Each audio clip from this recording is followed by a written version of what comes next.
Good morning. Day 2. It's race day. So I'm getting out of the way.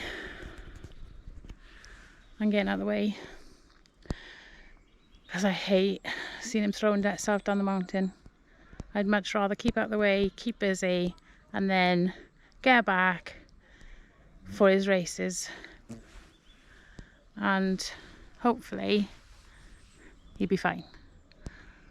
But they stress me out so much, I just need to get out of the way. And when I'm stressed, he's stressed. So, but anyway, it's Sunday. It's day 4 of new bike day. So day 4 of riding as well. So I've been out every day since buying it. Honest to God, it is a machine.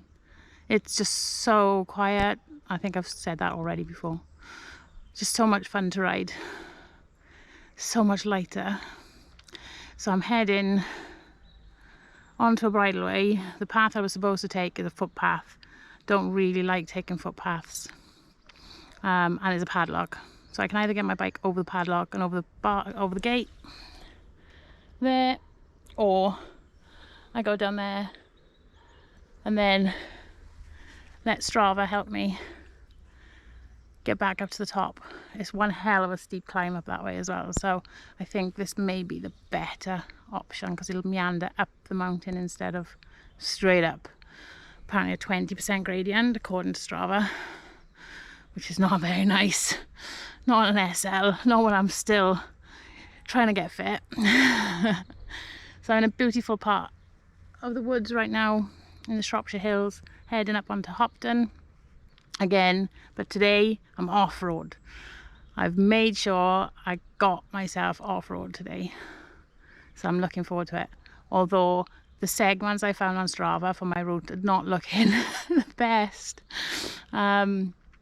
with the names of them. So I know there's enduro races and there's cross-country races that goes on in Hopton, and I'm probably going to end up on one of them at one point. So a little worried about that, but hey, let's just take it as it comes. So onwards and upwards. See you later.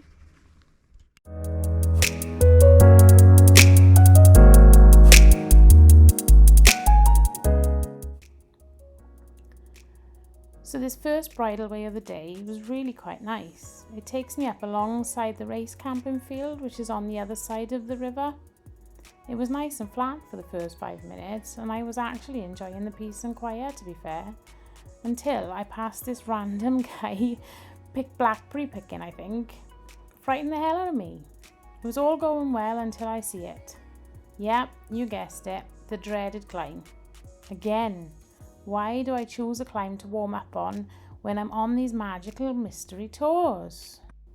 This climb seems to be going on for days, but the NEAT took it all in its stride so far, which is really cool. Actually, I climbed up in mid-assist at this point and not boost, yet. I've actually left my motor settings pretty much as default except for boost, which I've turned right up for this ride to see what it's like. Anyway, it's been interesting getting used to this motor over the Bosch CX in the Crafty. Caden seems to be king in this motor. Getting those cranks spinning like it's going out of fashion seems to be a preference rather than pushing the torque through the cranks. Get those legs spinning and the motor comes alive.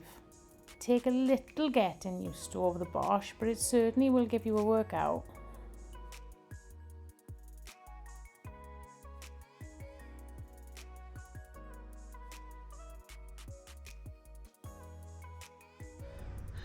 Well, I've nearly made it to the top. They've got to be one of the steepest climbs I've ever done. And, oh, this GoPro doesn't do it justice. I wish I could get the drone up, but there's too many trees. But, I might be able to right at to the top there. But what an achievement, man. This little SL, 17 kilos. Tiny little motor. Honestly, the motor is probably the size of a tea coaster. How can it pack so much of a punch? 50 Newton meters. And I've got up here and quite a bit of an eco as well. So I'm well chuffed. I'm literally dripping wet with sweat. But that's down to the humidity more than anything. It's crazy. Oh, I'm super chuffed. Loving it.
So onwards and upwards I went after playing with the drone.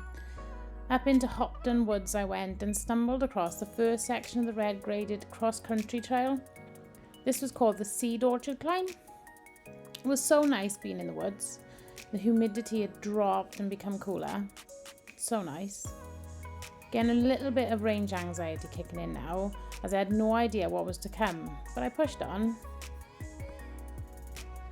I was about 3.5 miles in at this point, and at just over 1,000 feet in elevation, I had used 36% of my battery. I knew my ride was going to top out at about 13 miles, so it was time to keep an eye on my motor power, and maybe, just maybe, use my legs a little bit more from now on. So I'd already ridden this bike at Bike Park Wales with True North Cycles a few days ago, so knew that it was going to be capable of these red trails. I was super excited to get onto some new trails, and they certainly didn't disappoint. So I carried on after the climb and headed downhill on this red graded trail. It was so nice to be able to be on some single track for a change, and it was so flowy. Unfortunately, this is where the GoPro decided to drop down, and there is minimal footage of the trail, but I shall show you as much as I can. I'm sure no one is interested in me going down a trail while the GoPro is pointing to the floor, so let's take you through the bike in a little bit more detail. But first, I want to go through a bit of backstory on how I came to choose this bike. I'm sure you're all wondering. So a year ago, I approached a Mondraker dealer who, unbeknown to me at the time, would be the best thing I ever did. True North Cycle Hub, I will link to them in the description. I bought my Crafty from them, and since then, Ali and Jamie have become really good friends. I had been researching all of the super light bikes available. My head was spinning with all the options. My original thought was a Trek Fuel EXE, which of course also had the TQ motor, but ended up discounting this due to the lack of travel.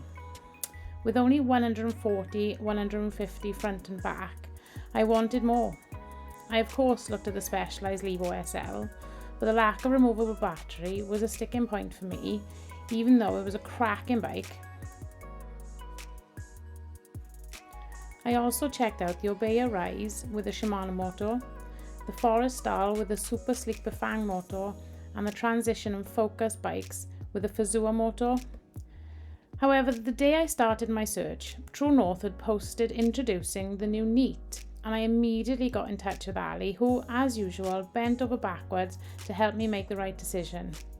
Fast forward to last week, when they travelled hundreds of miles to deliver the bike to me at Bike Park Wales, with Jamie going through a full bike checkup with me and giving me great advice and tips throughout our amazing day there. I think secretly they just wanted to come to Bike Park, as they'd never ridden there before. Kim from Mondraker also tagged along to meet Mondraker's biggest fan. What a day! So the selling point for me with this bike is the super quiet TQ motor. You can hardly hear it unless you are spinning those pedals in boost. The bike needed to be light. I wanted something I could put on uplift just as easily as I could pedal up on bike park days. I wanted something I wouldn't be afraid to go to Morsing on next summer, and it had to have a removable battery. I wanted something that I could progress on, as well as enjoy those lovely cross-country loops I had grown to love. The Neat ticked all those boxes for me.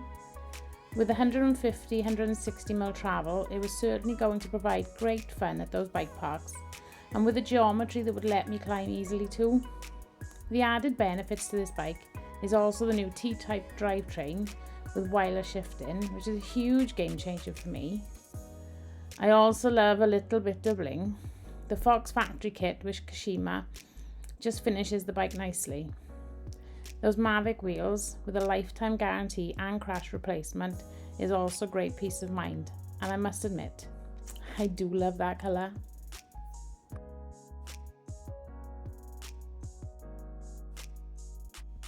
Now if you're still watching, well done for getting this far without falling asleep. You may have noticed by now that at this point in my ride, I'd started pushing. I got a little lost and the path I wanted to go down was a black graded trail. I couldn't go down the way I'd come up as that was the red climb, so I followed this path until I was literally walking on the fence. Literally walking on the fence. I was getting a little worried as by now I was 7.5 miles in and only 20% battery left, and still quite a way away from home, or the campsite. I finally stumbled across this farmer's field and had to somehow manoeuvre the bike around this little gate and try and figure out where the hell I was. I was panicking a little bit, that's for sure.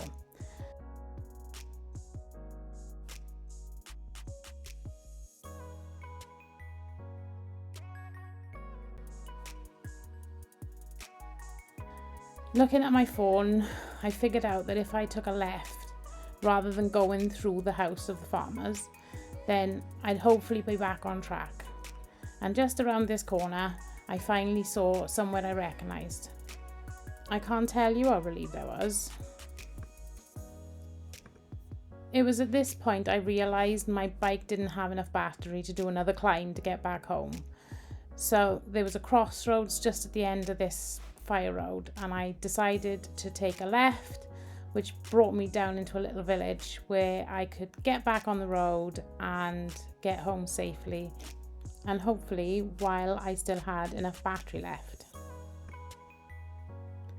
So after heading down the road from the fire road through into Bucknell, I've arrived back at the campsite with 6% battery left, 1200 feet of climbing, 13 miles. It's now absolutely hammering down and I am ready for a cup of coffee and to watch the racing.